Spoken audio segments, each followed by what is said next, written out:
आज हम भजन संहिता के भजन 1 और 2 का अध्ययन करेंगे।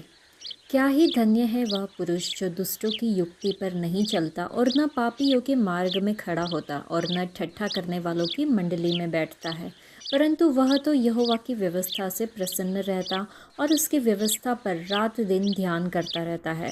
वह उस वृक्ष के समान है जो बहती नालियों के किनारे लगाया गया है और अपनी ऋतु में फलता है और जिसके पत्ते कभी मुरझाते नहीं। इसलिए जो कुछ वह पुरुष करे वह सफल होता है। दुष्ट लोग ऐसे नहीं होते, वे उस भूसी के समान होते हैं जो पवन से उड़ाई जाती है। इस कारण दुष्ट लोग अदालत में स्थिर न रह सकेंगे और न पापी धर्मियों की मंडली में ठहरेंगे, क्योंकि यहोवा धर्मियों का मार्ग जानता है, परंतु दुष्टों का मार्ग नाश हो जाएगा। दूसरा भजन। जाति जाति के लोग क्यों हुल्लड़ मचाते हैं और देश देश के लोग व्यर्थ बातें क्यों सोच रहे हैं। यहोवा के और उसके अभिषिक्त के विरुद्ध पृथ्वी के राजा मिलकर और हाकिम आपस में सम्मति करके कहते हैं कि आओ हम उनके बंधन तोड़ डालें और उनकी रस्सियों अपने ऊपर से उतार फेंके। वह जो स्वर्ग में विराजमान है हंसेगा, प्रभु उनको ठट्ठों में उड़ाएगा। तब वह उनसे क्रोध करके बातें करेगा और क्रोध में कहकर उन्हें घबरा देगा कि मैं तो अपने ठहराए हुए राजा को अपने पवित्र पर्वत सिय्योन की राजगद्दी पर बैठा चुका हूँ। मैं उस वचन का प्रचार करूँगा जो यहोवा ने मुझसे कहा, तू मेरा पुत्र है, आज तू मुझसे उत्पन्न हुआ। मुझसे मांग और मैं जाति जाति के लोगों को तेरी संपत्ति होने के लिए और दूर दूर के देशों को तेरी निज भूमि बनने के लिए दे दूंगा। तू उन्हें लोहे के डंडे से टुकड़े टुकड़े करेगा, तू कुम्हार के बर्तन की नाई उन्हें चकनाचूर कर डालेगा। इसलिए अब हे राजाओं, बुद्धिमान बनो, हे पृथ्वी के न्यायियों, ये उपदेश ग्रहण करो। डरते हुए यहोवा की उपासना करो और कांपते हुए मगन हो। पुत्र को चूमो, ऐसा ना हो कि वह क्रोध करे और तुम मार्ग ही में नाश हो जाओ, क्योंकि क्षण भर में उसका क्रोध भड़कने को है। धन्य है वे जिनका भरोसा उस पर है। अगर हम सोचें कि हर कोई आशीर्वाद की ओर देखता है और बुराई की निंदा करता है। भजन संहिता 1 सांसारिक आशीर्वादों की बात नहीं करता। यह ईश्वर केंद्रित आनंदपूर्ण समझ के बारे में बात करता है, जो परमेश्वर पर ध्यान केंद्रित करने और उनके शिक्षण से उत्पन्न होती है। यह भजन जीवन के 2 मार्ग दिखाता है, सांसारिक मार्ग या वचन का मार्ग। आशीर्वादित व्यक्ति की विशेषताएं अगर हम देखें तो लिखा है, जो बातें वह नहीं करेगा, मतलब कि वह दुष्टों की सलाह पर नहीं चलता, वह पापियों के मार्ग में खड़ा नहीं होता, वह ठट्ठा करने वालों के साथ नहीं बैठता। जो बातें वह करेगा, मतलब सकारात्मक बातें, तो वह यहोवा की व्यवस्था से आनंद प्राप्त करता है, वह रात दिन उसका ध्यान करता है। एक आशीर्वादित व्यक्ति पेड़ के समान होगा। परमेश्वर चाहते हैं कि हम पेड़ के समान बने, उनकी व्यवस्था और उनके वचन में मजबूत जड़ों के साथ, ताकि जीवन की परीक्षाओं की आंधियों में भी हम अड़िग रहें। तो वह नदी के किनारे लगाया गया पेड़ होगा जो अपने समय पर फल देता है, जिसके पत्ते कभी नहीं मुरझाते, वह हर काम में सफल होता है। और अगर हम दुष्टों के जीवन के बारे में देखें, जो सांसारिक मानकों के अनुसार जीते हैं, न कि परमेश्वर के अनुसार, तो दुष्ट भूसी के समान होंगे। कोई मूल्य नहीं, कोई उपयोग नहीं, कोई स्थिरता नहीं, जिन्हें हवा उड़ा देती है। वे न्याय के समय खड़े नहीं रह पाएंगे, वे धर्मियों की सभा में जगह नहीं पाएंगे। परमेश्वर क्या करते हैं? धर्मियों के लिए परमेश्वर उनकी देखभाल करते हैं, वे सुरक्षित रहेंगे, और दुष्टों के लिए वे नष्ट हो जाएंगे, क्योंकि परमेश्वर उनके साथ नहीं है। हर्ष का मतलब है कि महान आनंद, खुशी, उत्सुकता और प्रसन्नता। और चिंतन का मतलब कि किसी चीज़ पर गंभीरता से लंबे समय तक विचार करना। चिंतन वचन को हमारे मन, हृदय और इच्छाओं में गहराई से प्रवेश करने देता है। ये हमारी जड़ों को गहराई तक ले जाता है और जीवनदायी वचन के जल में हमें डुबोता है। हमें परमेश्वर के वचन पर मनन करने की आदत विकसित करने की आवश्यकता है। हमारे सलाहकार और मित्र कौन है?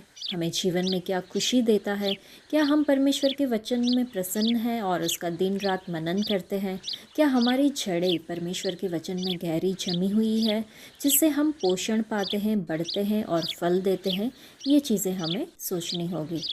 इस भजन में दाऊद एक न्यायी व्यक्ति का चित्र प्रस्तुत करता है जो यहोवा प्रभु की व्यवस्था से आनंद प्राप्त करता है और दिन रात उसकी व्यवस्था का मनन करता है। उसे एक नदी के किनारे लगाए गए पेड़ से तुलना की गई है जो अपने समय पर फल देता है और जिसके पत्ते कभी नहीं मुरझाते। यजकेल की पुस्तक में हम अगर देखें तो वहाँ पे भी एक ऐसा ही दृश्य प्रस्तुत किया गया है जहाँ मंदिर से निकलने वाली नदी के दोनों किनारों पर फलदार पेड़ है जिनके पत्ते नहीं सूखते। यहाँ फल भोजन प्रदान करते हैं और पत्ते चंगाई देते हैं। क्योंकि दोनों दृश्य पवित्र आत्मा द्वारा प्रकट किए गए हैं, हम यह निष्कर्ष निकाल सकते हैं कि जब हम दिन रात परमेश्वर के वचनों का मनन करते हैं तो हम आत्मा के फल उत्पन्न करेंगे जो दूसरों को पोषण देंगे और ऐसे वचन बोलेंगे जो दुखियों को चंगा करेंगे। नीति वचन 15वें अध्याय में है कि इसे इस प्रकार समर्थन देता है कि जीभ तो चंगाई लाती है, वह जीवन का वृक्ष है। जो शब्द हम सुनते या पढ़ते हैं वे हमारे मन में प्रवेश करते हैं और यदि उन्हें लंबे समय तक थामे रखा जाए तो वे हमारे आत्मा को या तो शुद्ध करते हैं या दूषित करते हैं। जब हम बाइबल पढ़ते हैं और उसका मनन करते हैं तो हम चंगाई देने वाले शब्द बोलते हैं, और जब हम गलत साहित्य पढ़ते और उसमें आनंद लेते हैं तो हम ऐसे शब्द बोल सकते हैं जो दूसरों को दुख पहुंचाते हैं। तो चलिए हम आनंदित हो कि परमेश्वर के वचनों का मनन हमारे जीवन में आत्मा का फल और हमारी बातचीत में चंगाई लाने वाले शब्द लाएं। आत्मा का फल और चंगाई देने वाले शब्द परमेश्वर के वचनों का मनन का परिणाम है। वास्तव में केवल वही धन्य है जो दिन रात यहोवा के वचन का मनन करता है और परमेश्वर की आज्ञाओं का पालन करना सीखता है। यहोवा का वचन मनुष्य को सही मार्ग पर चलने और वह करने की शिक्षा देता है जो यहोवा को प्रसन्न करता है। जो व्यक्ति यहोवा के मार्ग पर चलता है वह सफल होगा और अपने सभी कार्यों में फलदायी होगा, क्योंकि वह परमेश्वर की इच्छा के अनुसार कार्य करता है, अपनी इच्छाओं के अनुसार नहीं। इसलिए यहोवा उसे आशीर्वाद देगा और उसके जीवन को फलदायी और समृद्ध बनाएगा। हमें अधर्मी या दुष्टों की सलाह पर नहीं चलना चाहिए। हमारे यहोवा प्रभु की सलाह दिव्य है और उन्होंने हमें बाइबल के माध्यम से इसका मार्गदर्शन दिया है। यह हमारे लिए लिखा और हाथ में दिया गया है ताकि हम उनके मार्ग पर चल सकें। क्या हम इन सलाहों का पालन करते हैं? हम खुद का परीक्षण करें। हमें पापियों के मार्ग में खड़ा नहीं होना चाहिए। हमारे सामने दो मार्ग है। पहला मार्ग विनाश की ओर ले जाता है।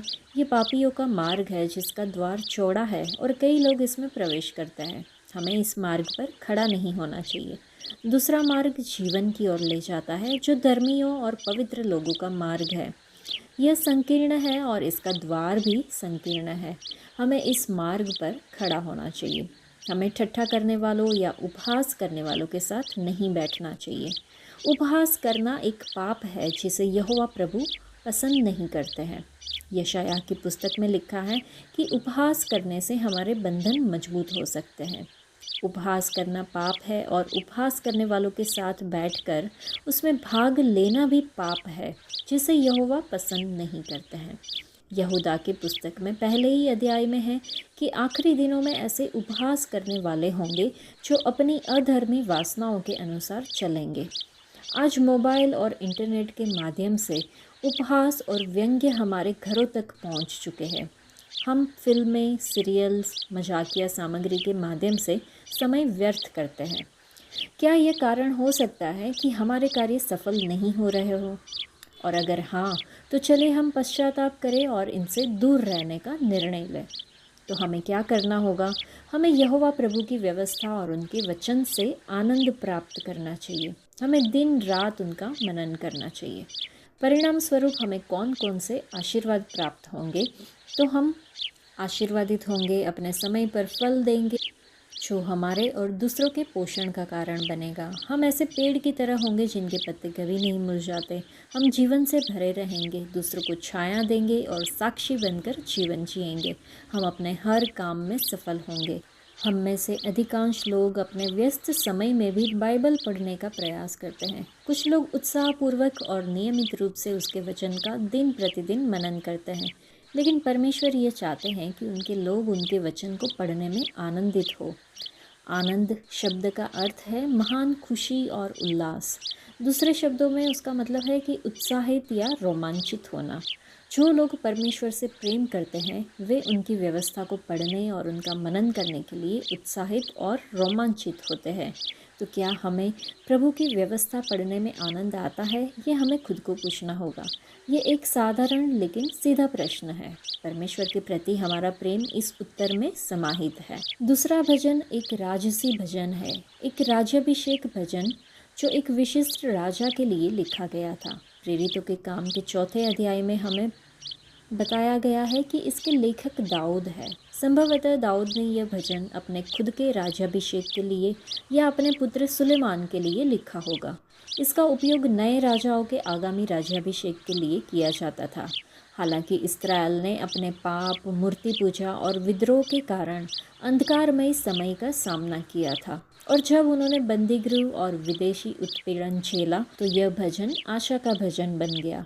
परमेश्वर के लोगों ने भूतकाल अर्थात दाऊद और सुलेमान के भव्य दिनों की ओर नहीं देखा, बल्कि भविष्य की ओर देखा, महान दाऊद के पुत्र महान सुलेमान और उनके महान वैभव की ओर।